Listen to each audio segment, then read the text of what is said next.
दोस्तों, हमारी पृथ्वी रोज एक या दो ऐसे सोलर फ्लेयर को एक्सपीरियंस करती है जिनकी एनर्जी लाखों वोल्केनिक इरप्शन के बराबर होती है। लेकिन पृथ्वी के चारों तरफ मौजूद मैग्नेटिक फील्ड की वजह से ये पृथ्वी को कोई नुकसान नहीं पहुंचा पाती। लेकिन नासा के मुताबिक जल्द ही ऐसा सोलर फ्लेयर पृथ्वी से टकराने वाला है जिसे हमारी मैग्नेटिक फील्ड भी नहीं रोक सकती, क्योंकि सोलर फ्लेयर से निकलने वाली ऊर्जा लाखों परमाणु बम के बराबर होगी, जिससे धरती का बच पाना लगभग असंभव हो जाएगा और देखते ही देखते धरती तबाह हो जाएगी। आज से करीब 164 साल पहले एक ऐसा ही खतरनाक सोलर फ्लेयर धरती से टकरा चुका है। 1 सितंबर 1859 ये वो दिन था जब रिचर्ड क्रिस्टोफर सुबह के समय सूरज में होने वाली हलचल को देख रहे थे। तब देखते ही देखते उनके टेलीस्कोप में एक इतनी तेज चमक फ्लैश होती है कि उसके लगभग 5 मिनट तक रिचर्ड को कुछ भी दिखाई नहीं देता। रिचर्ड ने सोचा कि शायद उनकी आंखों के सामने से कोई एस्ट्रॉयड गुजरा होगा, जिस वजह से उन्होंने उसे नजरअंदाज कर दिया। लेकिन उनकी यही गलती आगे जाकर दुनिया के लिए खतरनाक साबित हुई, क्योंकि जो फ्लैश उन्होंने देखी थी वो कोई एस्ट्रॉयड नहीं थी, बल्कि वो सूरज से निकली सबसे भयानक सोलर फ्लेयर थी, जो कि करोड़ों किलोमीटर प्रति घंटे की रफ्तार से धरती की तरफ बढ़ती जा रही थी। देखते ही देखते अगले दिन यानी कि 2 सितंबर 1859 को जैसे ही सोलर फ्लेयर की टक्कर धरती की मैग्नेटिक फील्ड से हुई, वैसे ही धरती पर चारों तरफ औरारास दिखाई देने लगे। इन्हें देखकर ऐसा लग रहा था मानो आसमान को किसी ने अलग अलग रंगों से भर दिया हो। औरारास की लाइट इतनी ज्यादा थी कि उस टाइम रात के समय भी दिन हो गया। यहाँ तक कि अमेरिका के गोल्ड माइनर्स ने रात को दिन समझ लिया और अपनी गोल्ड माइनिंग शुरू कर दी थी। जैसे ही सोलर फ्लेयर के चार्ज पार्टिकल्स धरती के एटमॉस्फेयर में मौजूद होते हैं, वैसे ही सभी इलेक्ट्रॉनिक चीजों ने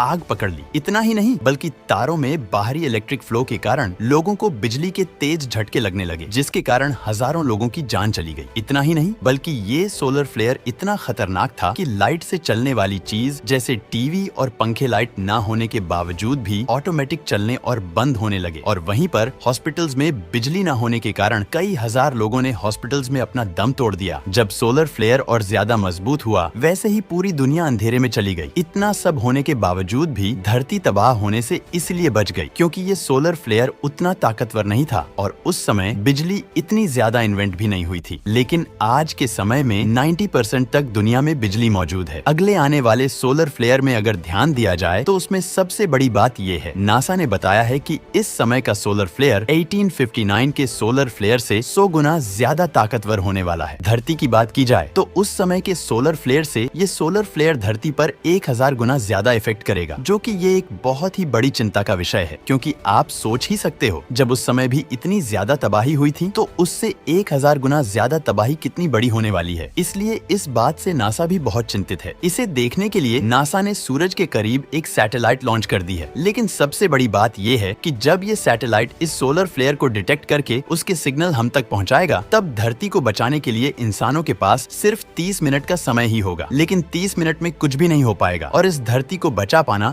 इम्पॉसिबल हो जाएगा, क्योंकि सोलर फ्लेयर की स्पीड 50,000 किलोमीटर प्रति सेकंड से भी ज्यादा होगी। ये सिचुएशन हमेशा देखने को नहीं मिलती, बल्कि ऐसा तब देखने को मिलता है जब सूर्य की मैग्नेटिक फील्ड अपने आप को रिऑर्गेनाइज कर रही होती है। जब सूरज से निकलने वाला सोलर स्टॉर्म धरती की तरफ बढ़ रहा होगा तो इसका सामना सबसे पहले पृथ्वी की मैग्नेटिक फील्ड से होगा। उसके बाद इससे निकले चार्ज पार्टिकल पृथ्वी के चारों तरफ घूम रही सैटेलाइट को तबाह कर देंगे। इसके बाद सैटेलाइट के टुकड़े होकर हमारी पृथ्वी पर गिर जाएंगे। इन्हें देखने पर ऐसा महसूस होगा जैसे उल्का पिंडों की बारिश हमारी पृथ्वी पर हो रही हो। सैटेलाइट के टुकड़े बहुत ही ज्यादा खतरनाक हो सकते हैं। इन टुकड़ों से हुई तबाही का पता आप इस तरह से लगा सकते हैं कि अगर इनका एक टुकड़ा भी धरती पर गिर जाए तो इनकी एनर्जी एक बार में पूरे पाकिस्तान को तबाह कर सकती है। तो ऐसे में धरती के चारों तरफ घूम रही 5000 से भी ज्यादा सैटेलाइट अगर धरती पर गिर गई तो उनसे धरती का क्या हाल होगा, इसकी तो हम कल्पना भी नहीं कर सकते। अगर मान लिया जाए सैटेलाइट के खतरे से हम अपने आप को बचा भी लेते हैं, लेकिन जो हाई वोल्टेज करंट धरती पर उत्पन्न होगा वो करंट बिजली से चलने वाली हर चीज को जलाकर राख कर देगा। ऐसा होते ही बिजली चली जाएगी और इसका सबसे बड़ा इम्पैक्ट पब्लिक ट्रांसपोर्ट पर होगा, क्योंकि पब्लिक ट्रांसपोर्ट पूरी तरह से बंद हो जाएगा और जो हर दिन